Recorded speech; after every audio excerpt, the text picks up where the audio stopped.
Hi అండి. యూట్యూబ్లో వీడియోలు అంటే మనకు తెలిసినవే తీయాలండి. తెలియని కూడా అడగొచ్చు కదా. మన వీడియోలు చూసేవాళ్ళు తెలిసిన వాళ్ళు కూడా ఉంటారు కదండి. టైలర్ పని విషయంలో తెలిసిన వాళ్ళు కూడా మనకు తెలియని సలహాలను అడిగితే చెప్తారు కదా, కామెంట్ రూపంలో చెప్పొచ్చు కదా. అలాంటప్పుడు నేను తప్పులేదనుకోని నేను ఒకటి అడుగుతున్నాను, చెప్పండి, కామెంట్లో తెలియజేయండి.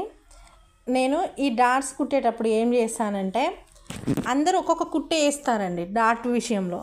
నేనేమనుకుంటానంటే డాట్ విషయంలో ఇది ముడికుట్టు పడదు కదా చివరికి. ఇలా ముడికుట్టు పడనప్పుడు సపోజ్ ఒకసారి ఈ పోగు ఊడిపోయింది అనుకో, ఇది మొత్తం ఊడిపోతుంది కదా. బ్లౌజ్ కొత్తగా ఉండి అది ఊడిపోతే బాగుంటుంది అనేసి నేను ఎప్పుడు కుట్టిన ఈ డాట్ విషయంలో ఏం చేస్తానండి, కొంచెం లేట్ అయినా ఏం లేదనేసి నేను 2 కుట్లు అయితే వేస్తాను. ఇలా వేయొచ్చా వేయకూడదు అనేది నాకైతే తెలియదు, నేనైతే వేస్తాను. మీకు మాత్రం తెలిస్తే మాత్రం కామెంట్ రూపంలో తెలియజేయండి. నేనైతే దీనికి అన్ని కుట్లకు ముడి కుట్టు ఉంటుంది కదా, దీనికి ఉండదు కదా అనేసి ఇట్లా